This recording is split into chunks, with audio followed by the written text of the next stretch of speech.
औज़ुबिल्लाहिमिनश्शैतानिर्रजीम बिस्मिल्लाहिर्रहमानिर्रहीम इन्ना अतैना कल कौसर फसल्लि लिरब्बिका वनहर इन्ना शानिअका हुवल अब्तर। सो अल्लाह ताला की हम्द सना के बाद, dear aspirants, this is Asif Shahzad. So today our ninth lecture for the preparation of lecturer education and headmaster and administrators. So dear aspirants, जैसा कि आप जानते हैं कि हमने हमारा जो फोर्थ चैप्टर है एजुकेशनल फिलॉसफी वो स्टार्ट किया हुआ है। तो आज हमारा उसका नाइन्थ लेक्चर है, जिसमें आज इंशाल्लाह हम डिस्कस करेंगे हमारे पास जो प्रोग्रेसिविज्म फिलोसफी ऑफ एजुकेशन है, जो प्रोग्रेसिविज्म स्कूल ऑफ थॉट है। आज इंशाल्लाह हम इसको डिस्कस करेंगे, ठीक है।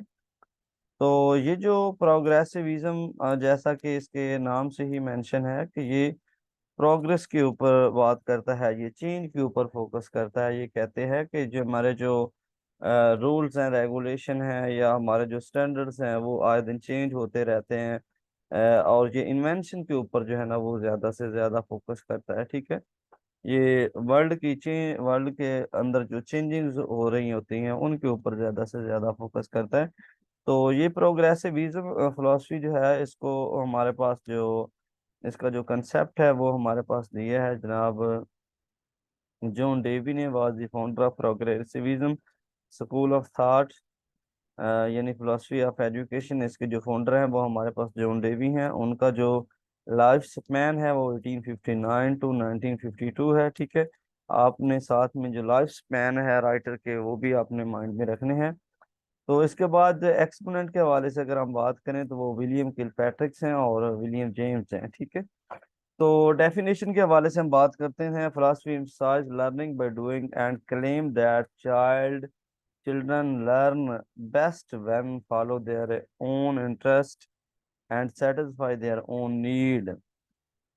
यानी कि ये जो फिलॉसफी ऑफ एजुकेशन है ये लर्निंग बाय डूइंग के ऊपर सबसे ज्यादा फोकस करती है, प्रैक्टिकल वर्क के ऊपर फोकस करती है। ये कहती है कि चिल्ड्रन जो है ना वो उस वक्त तक बेहतरीन जो है ना वो चीज़ों को लर्न नहीं कर सकते जब तक कि वो अपने नीड और इंटरेस्ट और अपनी जो सेटिस्फेक्शन के लिए, अपने नीड्स को फुलफिल करने के लिए खुद एक्सपेरिमेंट नहीं करते। तो तब तक जो है ना उस उनको लर्निंग नहीं होती।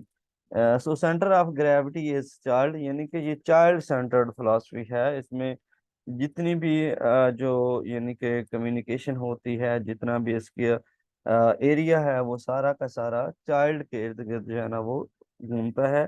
ये चाइल्ड सेंटर्ड फिलॉसफी है, ठीक है। तो ये जी हमारे पास जो प्रोग्रेसिविज्म स्कूल ऑफ थॉट है, जो प्रोग्रेसिविज्म फिलोसफी है, उसकी कुछ अदर नाम भी हैं, जैसे जैसा कि इसको हम एक्सपेरिमेंटलिज्म भी कहते हैं, क्योंकि इसमें एक्सपेरिमेंट किया जाता है, प्रैक्टिकल वर्क किया जाता है, लर्निंग बाय डूइंग किया जाता है। और उसके बाद इसको इंस्ट्रूमेंटलिज्म भी कहते हैं और फंक्शनलिज्म भी इसको हम कहते हैं। It is dived from pragmatism. तो ये जो प्रैग्मेटिज्म स्कूल ऑफ थॉट है, जो प्रैग्मेटिज्म फिलोसफी है, उससे ड्राइव की गई है, ठीक है। उसके बाद जी नेक्स्ट हम इसके जो की कंसेप्ट्स हैं उनके ऊपर बात करते हैं। तो सबसे पहले ये कहते हैं कि learner learn best from that they consider most relevant to their lives और सोशल इंटरेक्शन। ये कहते हैं कि लर्नर जो है उस टाइम पे बेस्ट जो है ना वो लर्निंग करता है जब सोसाइटी से रिलेटेड, यानी कि जो जब उनको चीज़ें पढ़ाई जाती हैं, जो चीज़ें सोसाइटी के अंदर यूज़ हो रही हैं या इर्द गिर्द आपके मौजूद हैं, अगर उनके बारे में हम बच्चों को नॉलेज प्रोवाइड करें तो बच्चे जल्दी सीखते हैं, नॉलेज को इन्हांस करते हैं। और इस यानी कि ये कहते हैं कि हम बच्चों को नॉलेज जो है वो सोशल इंटरेक्शन से जो है ना वो देते हैं। यानी कि जब बच्चे किसी भी एक्टिविटी के अंदर इन्वॉल्व्ड होते हैं, किसी भी एक्सपेरिमेंट, किसी भी यानी कि जो लर्निंग प्रोसेस है उसके अंदर इंक्लूड होते हैं, लर्निंग बाय डूइंग करते हैं, तो इससे क्या होती है, इनकी सोशल इंटरेक्शन होती है, सोशल गैदरिंग होती है, सोशल सेटिंग में जाते हैं, तो वहाँ पे फिर ये इनकी कम्युनिकेशन होती है और इससे फिर वो क्या करते हैं, चीज़ों को लर्न करते हैं, ठीक है। तो सेकंड पॉइंट ये कहते हैं कि curriculum according to need interest ideas experiences and ability of the learner. यानी कि हमें करिकुलम स्टूडेंट की जो नीड है, जो उनकी ज़रूरियात ज़िंदगी है, उनके अकॉर्डिंग करिकुलम बनाना चाहिए। स्टूडेंट के इंटरेस्ट को फोकस रखना चाहिए, आइडियाज़ को फोकस करना चाहिए, एक्सपीरियंसेस को फोकस करना चाहिए और एबिलिटीज ऑफ द लर्नर को भी देखना चाहिए। यानी कि ऐसा ना हो कि हम 5वीं क्लास के लिए करिकुलम बनाना चाह रहे हैं और हम 8वीं या 10वीं क्लास का जो है ना कंटेंट उसमें इंक्लूड कर दें। हमने स्टूडेंट की जो पोटेंशियल एबिलिटी है, जो कॉग्निटिव एबिलिटी है, उसको भी हमने मद्देनजर रखना है। ठीक है। उसके बाद ये थर्ड नंबर पे हमारे पास आता है against traditional system of education, system of teaching. ये हमारे पास जो ट्रेडिशनल सिस्टम ऑफ एजुकेशन चला आ रहा है, यानी कि फॉर्मल मेथड ऑफ टीचिंग या लेक्चर मेथड जो हमारे पास चला आ रहा है, ये इसके अगेंस्ट है। ये कि and learning book learning is not substitute for learning by doing. यानी कि ये कहते हैं कि हमने बच्चे को बुक लर्निंग नहीं करवानी है, बच्चे को ट्रेडिशनल मेथड से नहीं पढ़ाना है, बल्कि हमने बच्चे को किस मेथड के जरिए पढ़ाना है, हमने लर्निंग बाई डूइंग के जरिए, प्रैक्टिकल वर्क के जरिए हमने बच्चे को नॉलेज प्रोवाइड करनी है। ठीक है। उसके बाद जी फोर्थ नंबर में हमारे पास आता है focus on individual it's interest need and growth. यानी कि ये किसी भी जो इंडिविजुअल है उसका जो नीड इंटरेस्ट है और उनको फोकस किया जाता है, उनको इसमें देखा जाता है। तो 5 नंबर पे हमारे पास learning through experiences experimental knowledge is real. ठीक है। ये कहते हैं कि लर्निंग बाई एक्सपीरियंस जो है ना वो हमें बच्चे से करवानी चाहिए, और वही नॉलेज जो है ना वो रियल होता है जो कि बच्चों ने एक्सपेरिमेंट एक्सरसाइज करके लर्न किया होता है। ठीक है। उसके बाद ये 6 नंबर पे आता है कि life is changing continuously changing process. कि जिंदगी जो है ना वो एक मुसलसल चेंजिंग होने वाला प्रोसेस है। ये आए दिन इन्वेंशंस हो रही हैं, आए दिन चेंजिंग्स आ रही हैं, रूल्स रेगुलेशन चेंज हो रहे हैं, लिविंग स्टैंडर्ड जो है ना वो चेंजिंग्स हो रही हैं उनमें। यानी कि इंसान जो है वो मॉडर्नाइजेशन की तरफ मूव कर रहा है, मटेरियलिस्टिक वर्ल्ड की तरफ मूव कर रहा है। तो इस वजह से इसके अंदर जो है ना वो एक्सपेरिमेंट के तहत जो है ना वो चेंजेस हो रही हैं, क्योंकि हर इंसान जो है वो अपने माइंड और अपने नीड और अपने इंटरेस्ट के अकॉर्डिंग एक्सपेरिमेंट करता है, तो इसके अकॉर्डिंग फिर उसकी लाइफ भी चेंज होती रहती है। ठीक है। उसके बाद ये नेक्स्ट हमारे पास पॉइंट आता है books are only tools not actually authority. यानी कि बुक्स को हम एज ए टूल यूज कर सकते हैं कोई भी इंफॉर्मेशन लेने के लिए, कोई भी इंफॉर्मेशन कलेक्ट करने के लिए, कोई भी एक्सपेरिमेंट करने के लिए, कोई भी एक्टिविटी करने के लिए बुक को हम एज ए टूल यूज कर सकते हैं। हम बुक को अथॉरिटी नहीं मानते। ठीक है। उसके बाद ये 8 नंबर पे हमारे पास आता है school should run on democratic line freedom to improve our life. यानी कि said by Dewey. John Dewey जो है ना वो कहते हैं कि हमें जो स्कूल है वो डेमोक्रेटिक लाइंस के अंदर चलाने चाहिए, यानी कि हर जो इंडिविजुअल है उसको उसको इक्वल राइट ऑफ एजुकेशन जो है ना वो देनी चाहिए, विदाउट डिस्क्रिमिनेशन हमें एजुकेशन देनी चाहिए। और उसके साथ हमें क्या करना चाहिए कि हर जो इंसान है उसको क्या freedom to improve our life, हमें उसको जो है ना वो लाइफ इम्प्रूव करने का जो है ना वो मौका देना चाहिए। ठीक है। तो 9th नंबर पे हमारे पास आता है education should focus on whole child rather than content और टीचर। के एजुकेशन जो है वो फोकस करती है whole development of child, child की कंप्लीट डेवलपमेंट के ऊपर फोकस करती है, ना कि कंटेंट या फिर जो टीचर है उसके ऊपर फोकस करती है, बल्कि एजुकेशन जो है वो किसी भी इंडिविजुअल की एज ए होल डेवलपमेंट जो है ना वो करती है। ठीक है। यानी उसको उसकी मॉरल डेवलपमेंट करती है, उसकी सोशल डेवलपमेंट करती है, उसकी कल्चरल डेवलपमेंट करती है, उसकी इकोनॉमिकल डेवलपमेंट करती है। तमाम तरह की जो डेवलपमेंट होती है वो एजुकेशन करती है। ठीक है। उसके बाद ये 10 नंबर पे हमारे पास आता है learning is rooted in question of student arise after experience through something. यानी कि ये कहते हैं कि लर्निंग जो होती है वो छुपी होती है जब स्टूडेंट एक्सपेरिमेंट करने के बाद जो है ना वो क्वेश्चन करते हैं। आप उनको एक एक्सपेरिमेंट देते हैं, एक्सपेरिमेंट वो करते हैं और उसके बाद फिर आपसे क्वेश्चनिंग करते हैं, तो वो जो क्वेश्चनिंग होती है वो क्या होती है, वो लर्निंग होती है, किसी भी टॉपिक के बारे, किसी भी एक्सपेरिमेंट, किसी भी एक्टिविटी के बारे में। ठीक है। उसके बाद ये 11th नंबर पे हमारे पास आता है learner should be active not passive. इसमें लर्नर एक्टिव होता है क्योंकि ये लर्नर सेंटर्ड फिलॉसफी है। सारा का सारा क्राइटेरिया जो है ना वो लर्नर के अंडर इर्द गिर्द जो है ना उसके सराउंडिंग में घूमता है।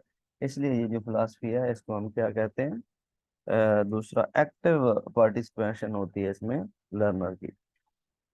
उसके बाद जी नेक्स्ट पॉइंट हमारे पास 12 नंबर आता है, education is life itself not preparation of life. Progressivism वाले कहते हैं कि जो इंसान लाइफ खुद गुजार रहा है सोसाइटी के अंदर, सोशल इन्वायरमेंट में, सोशल इंटरेक्शन में, वो वही क्या है, वो एजुकेशन है। ठीक है, यानी कि आप जो लाइफ गुजार रहे हैं वो एजुकेशन है, ना कि एजुकेशन आपको लाइफ के लिए प्रिपेयर करती है। यानी कि एजुकेशन आपको लाइफ के लिए प्रिपेयर नहीं करती, बल्कि जो लाइफ आप खुद गुजार रहे हैं वो क्या है, वही एजुकेशन है। ठीक है, उसके बाद 13 नंबर पे आता है, education is the reorganisation of experience said by John Dewey. John Dewey ने कहा है कि एजुकेशन जो है वो रीऑर्गेनाइज है, हमने दोबारा से जो एक्सपेरिमेंट है, जो एक्सपीरियंसेस है, जो एक्टिविटी हैं, उनको हमने क्या करना है, ऑर्गेनाइज करना है। तो इसको क्या कहा जाता है, एजुकेशन कहा जाता है। ठीक है, इसके बाद ये नेक्स्ट हम मूव करते हैं ऑब्जेक्टिव ऑफ एजुकेशन। ये प्रोग्रेसिविज्म जो फिलोसफी है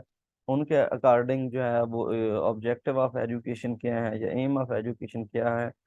तो इसमें ये कहते हैं कि make student intelligent and problem solver.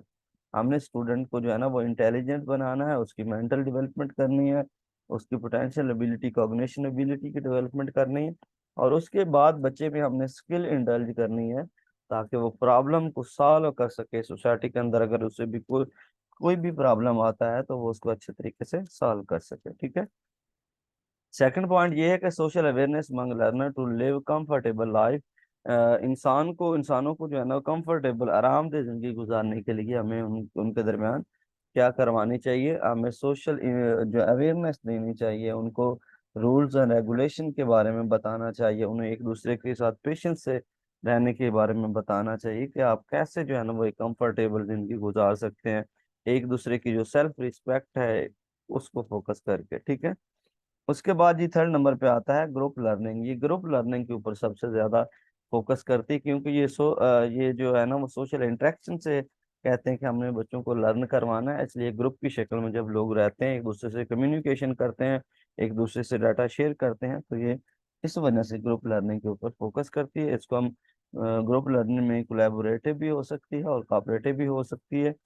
तो develop cooperation and social skill, इससे बच्चों के अंदर एक तो कॉपरेशन डिवेल्प होता है और बच्चों के अंदर जो सोशल स्किल्स होती हैं वो बिल्ड होती हैं। यानी नज्म ज़ब्त का बच्चा ख्याल रखता है, एक दूसरे की इज्जत नफ्स का ख्याल रखता है, बड़ों का एहतराम करता है, जो लीडर होता है उसकी बात उसको अंडरस्टैंड करता है, या फिर लीडिंग क्वालिटी बच्चे के अंदर जो है ना वो पैदा होती हैं, बच्चे में कम्युनिकेशन स्किल्स बढ़ती हैं।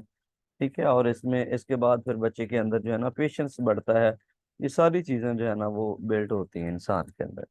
उसके बाद करिकुलम कहते हैं, तो करिकुलम के हवाले से अगर देखें तो चाइल्ड कम्युनिटी सेंटर करिकुलम जो है वो चाइल्ड कम्युनिटी होना चाहिए। यानी स्टूडेंट का जो नीड है, स्टूडेंट की इंटरेस्ट, स्टूडेंट की जो एबिलिटी है, जो पोटेंशियल एबिलिटी है, जो कॉग्निशन एबिलिटी है, उनके अकॉर्डिंग करिकुलम को बनाना चाहिए। ठीक है, उसके बाद जी थर्ड नंबर पे हमारे पास आता है according to need and interest of the learner. यानी नीड और इंटरेस्ट ऑफ द लर्नर होना चाहिए। उसके बाद moral, social, vocational, intellectual, math, science, language and integrated, यानी कि ये सारे सब्जेक्ट हमें बच्चे को पढ़ाने चाहिए। हमें बच्चे को स्किल भी देनी है, सोसाइटी के बारे में भी पढ़ाना है, बच्चे को मॉरल डेवलपमेंट भी करनी है, इंटेलेक्चुअल डेवलपमेंट भी करनी है, लॉजिकल भी पढ़ाना है, प्रैक्टिकल वर्क भी कराना है, लैंग्वेज भी करवानी है, और इन सारी चीज़ों को हमने इंटीग्रेट भी करना है, कंबाइन भी करना है। ठीक है, उसके बाद डिसिप्लिन के हवाले से अगर हम बात करें तो डिसिप्लिन चाइल्ड सेंटर्ड स्टूडेंट और एक्टिव, इसमें क्योंकि स्टूडेंट की एक्टिवली पार्टिसिपेशन होती है, इस वजह से हम इसको चाइल्ड सेंटर्ड कहते हैं। और स्टूडेंट इसमें सारी की सारी जो वर्किंग होती है वो स्टूडेंट की होती है, और टीचर जस्ट उसको गाइड कर रहा होता है, एडवाइस दे रहा होता है। ठीक है, उसके बाद टीचिंग मेथड के हवाले से अगर हम बात करें तो मैंने आपको बताया है कि ये सोशल इंटरेक्शन से पे बेस करती है फिलोसफी, सोशल इन्वायरमेंट में कम्युनिकेशन के ऊपर फोकस करती है। तो इसलिए इसमें ग्रुप वर्क के जरिए हम बच्चों को जो है ना वो नॉलेज प्रोवाइड करते हैं, क्योंकि इससे बच्चे कम्युनिकेट करते हैं एक दूसरे से, और कोऑपरेटिव लर्निंग इससे होती है। उसके बाद प्रोजेक्ट मेथड हम यूज़ करते हैं, क्योंकि उसमें भी सोशल इंटरेक्शन होती है, प्रॉब्लम सॉल्विंग होता है, experimental method, debate, role play, discussion, ये सारे हमारे जो मेथड ऑफ टीचिंग है ये सोशल इंटरेक्शन के लिए बहुत ज़्यादा इम्पोर्टेंट है। ठीक है, उसके बाद जी नेक्स्ट हम देखते हैं कि रोल ऑफ टीचर जो है वो क्या होता है। Teacher is adviser and guide. Teacher क्या करता है, एडवाइस करता है स्टूडेंट को कोई एक्सपेरिमेंट करने में, कोई एक्टिविटी करने में, और गाइड प्रोवाइड करता है। फॉलो ट्रैवलर होता है, ये फेलो ट्रैवलर होता है, यानी कि साथ साथ चलने वाला होता है, उसको इन्फॉर्मेशन दे रहा होता है। वाक इन होल क्लास। टीचर क्या करता है, पूरी क्लास के अंदर अंदर राउंड लगाता है। बच्चे जब एक्सपेरिमेंट लैब के अंदर कर रहे होते हैं तो उनको कहीं पे भी अगर कोई प्रॉब्लम होती है तो वो टीचर क्या करता है, उनको बताता है, उनकी प्रॉब्लम को रिजॉल्व करता है। ठीक है, relate with activity with day life, यानी कि पूरे डे लाइफ में जितनी भी एक्टिविटी पर होती हैं वो उनको पूरे एक डे में जो है ना वो बच्चों से एक्टिविटी या एक्सपेरिमेंट करवाए जाते हैं। ठीक है, तो ये जी आज की हमारी फिलॉसफी है जिसको हमने डिटेल में डिस्कस किया है। आई होप सो कि आपको अंडरस्टैंडिंग हो चुकी होगी। फिर भी अगर आपका कोई क्वेश्चन हो, क्वेरी हो, तो वो आप डॉट बॉक्स में पूछ सकते हैं। अपना ख्याल रखें आप। अल्लाह हाफिज़, फी अमान अल्लाह।